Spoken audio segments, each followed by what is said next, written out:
बच्चे यही को बता रहे हैं।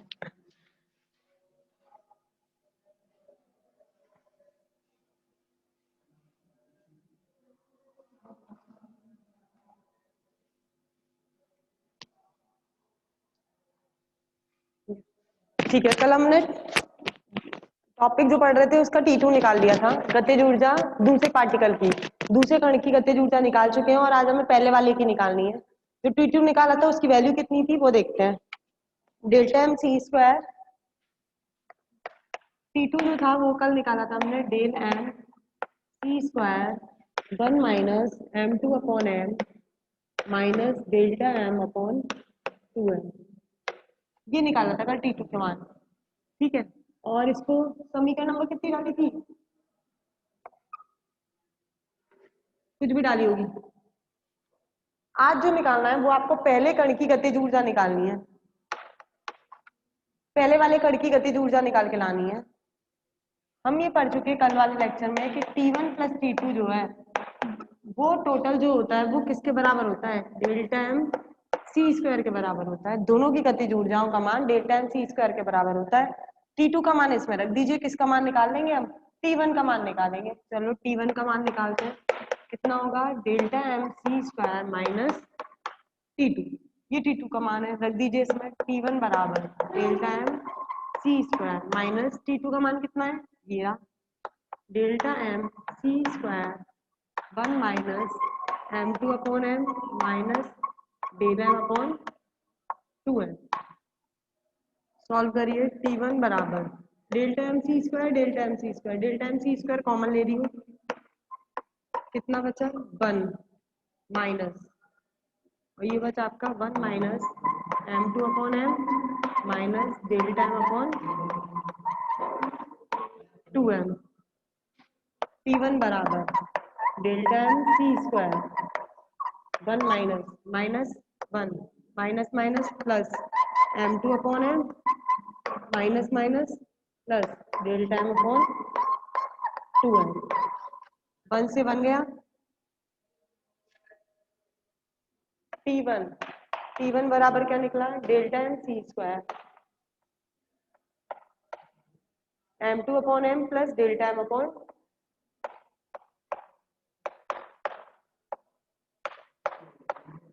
2m। ये निकली आपकी पहले कण की गतिज ऊर्जा T1 का मान। और डेल्टा एम हमें पता है क्या होता है, डेल्टा एम को क्या माना था, अतिरिक्त मास, अतिरिक्त मास का मान कितना था, m minus M2 minus M1। ये डेल्टा एम यहाँ पर जो है वो क्या कहलाता है, अतिरिक्त मास, कल पढ़ाया था, जहां डेल्टा एम क्या है, अतिरिक्त मास, अतिरिक्त द्रव्यमान, और इसका मान कितना था डेल्टा एम का, m minus M2 minus M1। ये आपका अतिरिक्त जो द्रव्यमान था उसका मान था m minus M2 minus M1। इस अतिरिक्त द्रव्यमान का मान कहाँ रख सकते हैं हम, इसके अंदर। अगर इसके अंदर रख देंगे तो आप दूसरा निकाल लेंगे, निकलेगी आपकी गतिज ऊर्जा ही। एक तो रूप ये हो जाएगा और दूसरा रूप जो आप मान रख के निकालोगे वो हो जाएगा। चलो रखते हैं इसका मान, T1 बराबर delta M C square M2 upon M plus delta M का मान रख दीजिए m minus M2 minus M1 upon 2m। T1 बराबर delta M C square, LCM ले लो नीचे, 2m, कितना बचेगा 2m2 plus m minus M2 minus M1। Screenshot लो।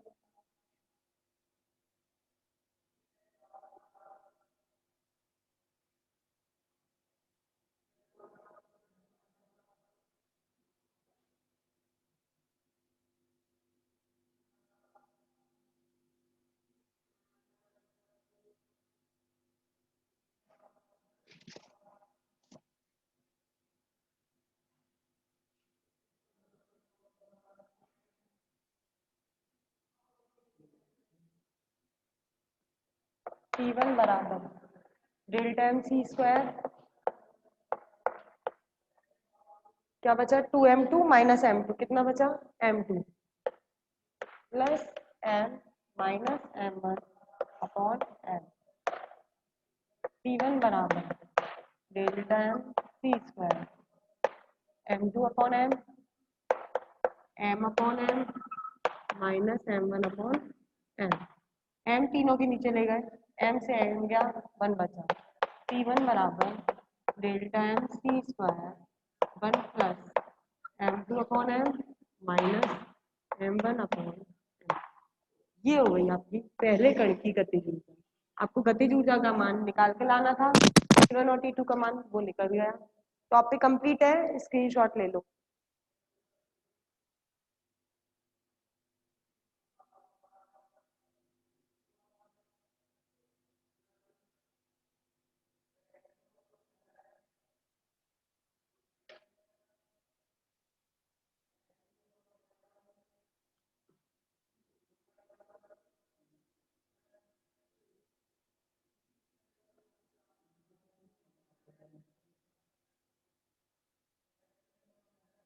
चलो नया टॉपिक स्टार्ट कर रहे हैं। क्या नोट तुम लोग का?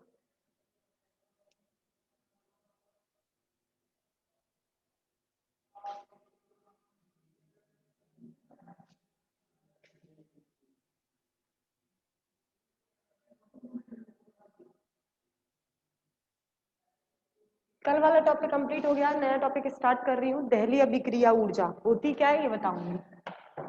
दहली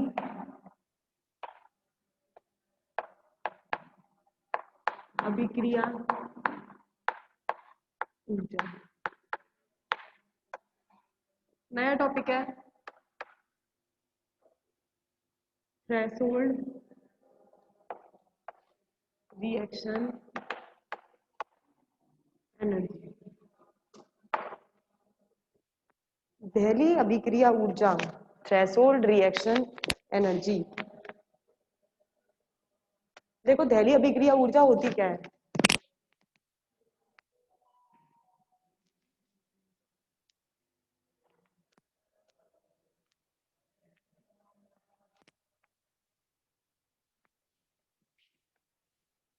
ये कैसी ऊर्जा होती है?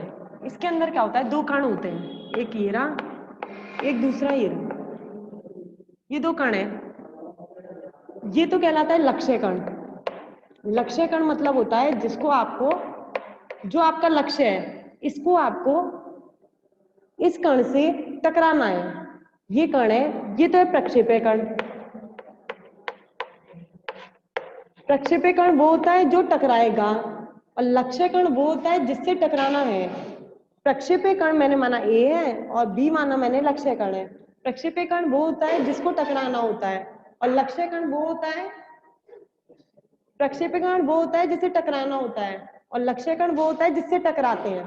अब मुझे पढ़नी है दहली अभिक्रिया ऊर्जा। दहली अभिक्रिया ऊर्जा क्या होगी? ये प्रक्षेप्य कण है, ये चल के आएगा और लक्ष्य कण से क्या करेगा, टकराएगा, और लक्ष्य कण अपनी जगह कैसा रहेगा, स्थिर रहेगा। अगर ये स्थिर है तो इसका वेग क्या होगा, 0। लक्ष्य कण स्थित रहता है, ये हमारा लक्ष्य है कि हमें इससे टकराना है। और प्रक्षेप्य कण का काम क्या होता है, जो टकराता है जाके वो तो प्रक्षेप्य कण कहलाता है, और लक्ष्य कण वो होता है जो जिससे टकराएगा प्रक्षेप्य कण आके, और ये अपनी जगह स्थिर रहता है। इसलिए इसका वेग क्या रहता है, 0 रहता है। अब मुझे पढ़नी है दहली अभिक्रिया ऊर्जा क्या हुई। दहली अभिक्रिया ऊर्जा वो होती है जब प्रक्षेप्य कण किसी स्थित लक्ष्य कण से टकराने पर सी तथा डी दो उत्पाद कण बनाता है, और ऐसे उत्पाद कण बनाता है जिनकी गतिज ऊर्जाएं शून्य हो जाए। मतलब इन दोनों कणों के टकराने से जो टकराने के बाद की स्थिति हो, उसमें दोनों कण आके कैसे हो जाएं, स्थिर हो जाएं। उस ऊर्जा को बोला जाता है दहली अभिक्रिया ऊर्जा। दोबारा सुनिए, दहली अभिक्रिया ऊर्जा क्या होती है, जब कोई प्रक्षेप्य कण लक्ष्य कण से टकराता है, तब टकराने के बाद की स्थिति में दोनों कण अपनी जगह आके स्थिर हो जाते हैं। तो वो ऊर्जा किसकी ऊर्जा होगी, दहली अभिक्रिया ऊर्जा? ए की होगी या बी की होगी? ए की, क्योंकि टकराया कौन है आके, ए। तो ए की वो न्यूनतम ऊर्जा, कण ए की वो न्यूनतम ऊर्जा जिस ऊर्जा से आके वो लक्ष्य कण से टकराकर उत्पाद कणों की गति को शून्य कर दे, वो ऊर्जा क्या कहलाती है इसकी? दहलीय अभिक्रिया ऊर्जा। और दहलीय अभिक्रिया ऊर्जा जो बनती है वो किसकी बनती है? प्रक्षेप्य कण की। इसको गतिज ऊर्जा को डिफाइन करते हैं टी से, सफिक्स में लगा देते हैं टीएच। टीएच का मतलब थ्रेशोल्ड। तो ये जो ऊर्जा कहलाती है उसे बोलते हैं हम दहलीय अभिक्रिया ऊर्जा। और दहलीय अभिक्रिया ऊर्जा होती है वो कौन से कण की होगी? ए की। क्या परिभाषा हुई? किसी प्रक्षेपय कण की वह न्यूनतम ऊर्जा जिससे वह लक्ष्य कण से टकराकर शून्य गति के उत्पाद कणों का निर्माण करता है। प्रक्षेप्य कण की वो न्यूनतम ऊर्जा दहलीय अभिक्रिया ऊर्जा कहलाती है। चलो,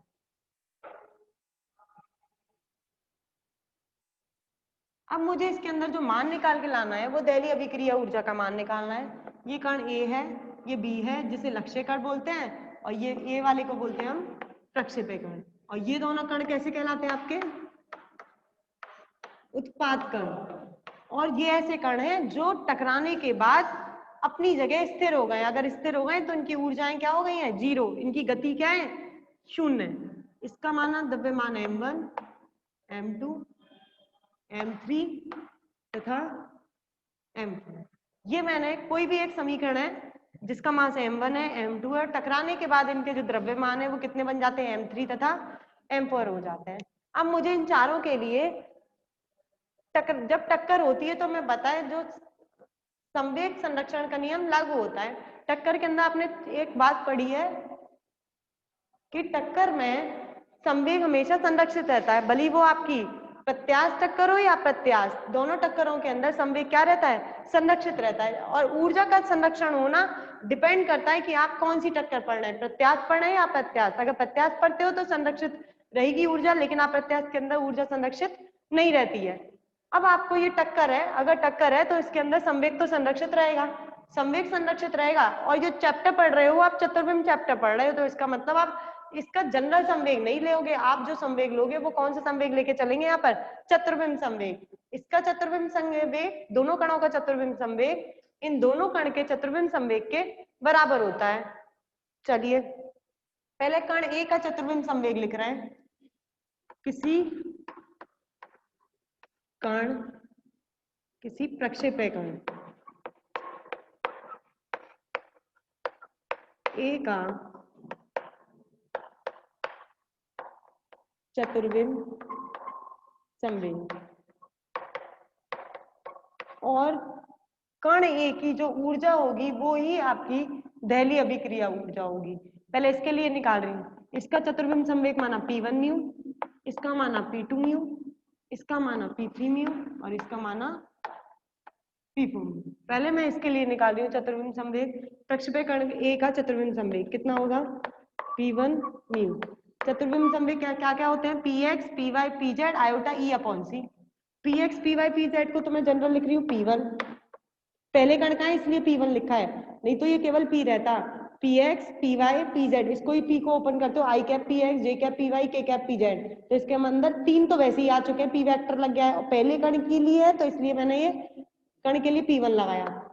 Px, Py, Pz तीन तो इसमें ही हो गए, और चौथा जो चतुर्विम संवेग होता है उसका मान कितना होता है?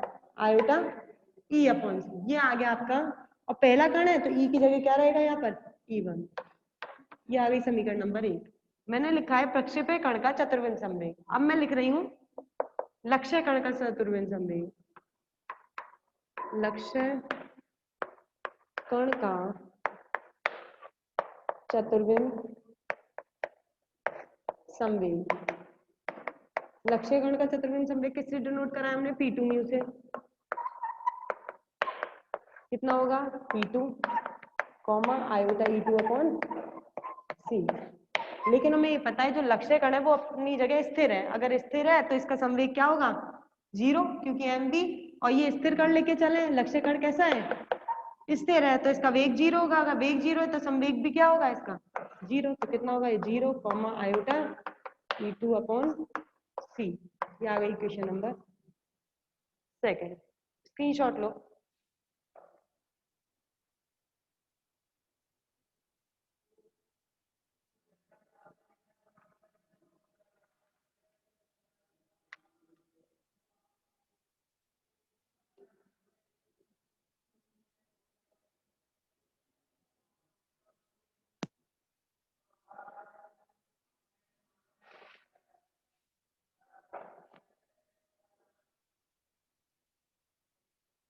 अब मैं इन ऊर्जाओं का मान निकाल रही हूँ E1 का और E2 का।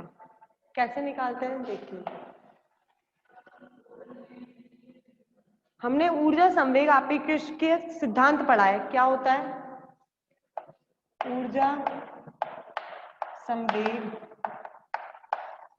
आपेक्षीय सिद्धांत से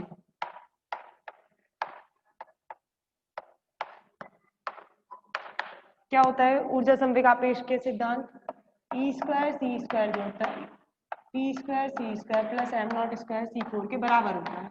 ये हम पढ़ चुके हैं। जो ऊर्जा संवेग का आपेक्षिक सिद्धांत होता है वो इतना होता है। मुझे इसके अंदर दो ऊर्जाएं चाहिए, एक E1 चाहिए और एक E2 चाहिए। पहले मैं E1 निकाल रही हूँ। E1 स्क्वायर कितना हो जाएगा? P की जगह P1 square C² plus m0 की जगह क्या हो जाएगा? m1 square C4। ये तो E1 निकल गया। अब E2 निकाल रही हूँ क्योंकि दो ऊर्जाएं E1 और E2। E2 के लिए निकालते हैं, कितना हो जाएगा? P2 square C² plus m2 square C4।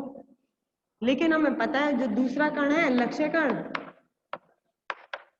वो स्थिर है। अगर स्थिर है तो उसका U2 कितना है? 0। अगर U2 0 है तो उसका संवेग भी क्या होगा? दूसरे कण का 0। तो E2 स्क्वायर कितना निकलेगा आपका? m2 square C4। ये क्वेश्चन आ गई आपकी समीकरण 3 और ये आई आपकी समीकरण नंबर 4। अब इन दोनों के मान इसमें रख सकते हैं, P1 म्यू और P2 म्यू के अंदर।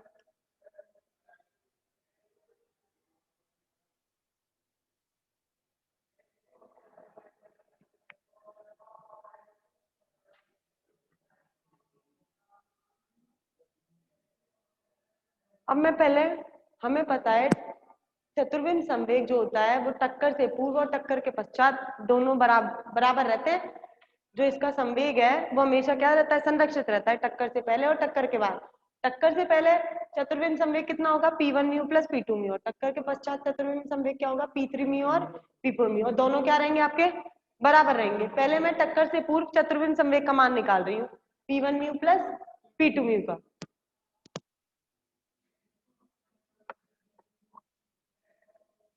टक्कर से पूर्व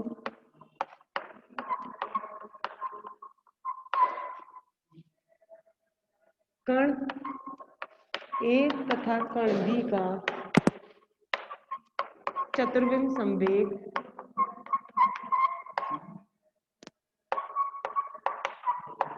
टक्कर से पूर्व निकाल रही हूँ, P1 mu plus P2 mu.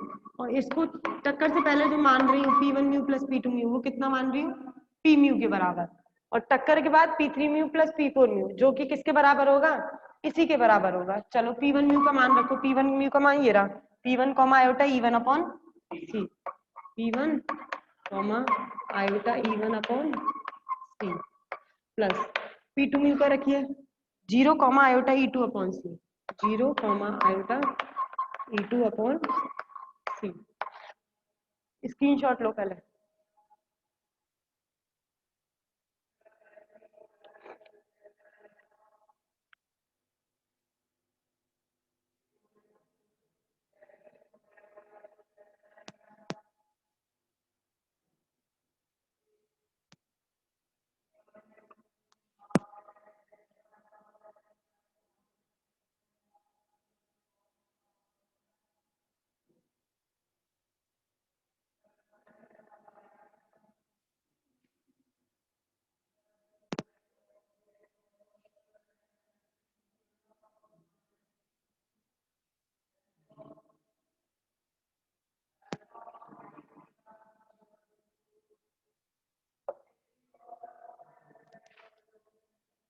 P mu बराबर, चलो P1 plus 0 iota E1 upon C plus iota E2 upon C।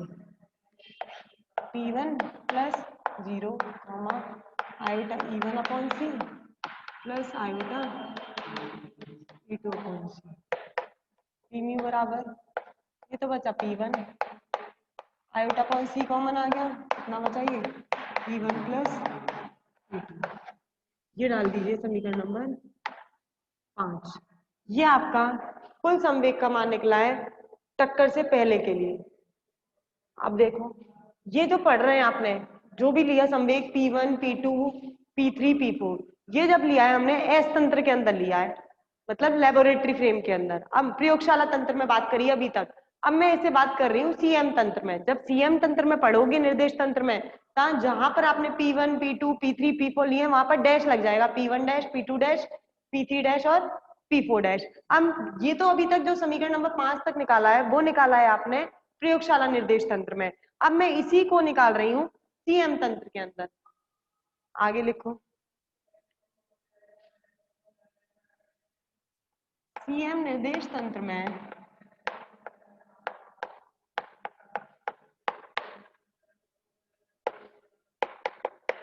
कण ए तथा कण बी का चतुर्विम संवेग, पहले आपने प्रयोगशाला निर्देश तंत्र में पढ़ा है, अब इसी को हम सीएम निर्देश तंत्र में निकाल रहे हैं। तो चतुर्विम संवेग ए का कितना हो जाएगा, P1 म्यू डैश, और कण बी का कितना हो जाएगा, P2 म्यू डैश। सीएम निर्देश तंत्र में कण ए तथा कण बी का चतुर्विम संवेग P1 म्यू डैश तथा P2 म्यू डैश होगा। अगर इतना होगा तो हम P1 म्यू डैश का मान निकालते हैं, P1 mu dash. P1 mu कितना निकाला था आपने, P1 iota E1 upon C. P1 की वैल्यू कितनी निकाली थी जब डैश नहीं था, P1 आयोटा E1 अपॉन सी। अब डैश आ गया है तो कितना निकलेगा, P1 dash comma iota E1 dash upon C, क्योंकि ये सीएम निर्देश तंत्र में पढ़ रहे हैं। अब दूसरे कण का निकालो, P2 mu dash, P2 dash comma iota E2 dash upon सी।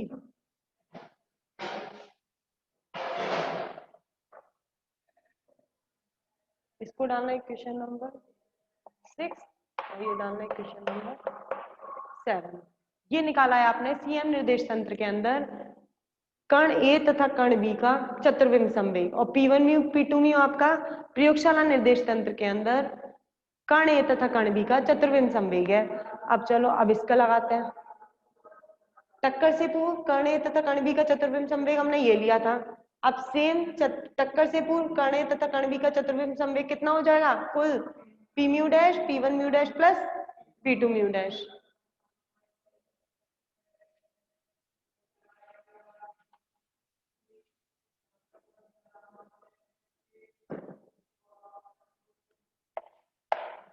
टक्कर से पूर्व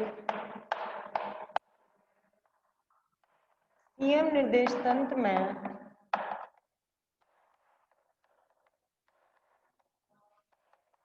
कण ए तथा कण बी का कुल चतुर्विम संवेग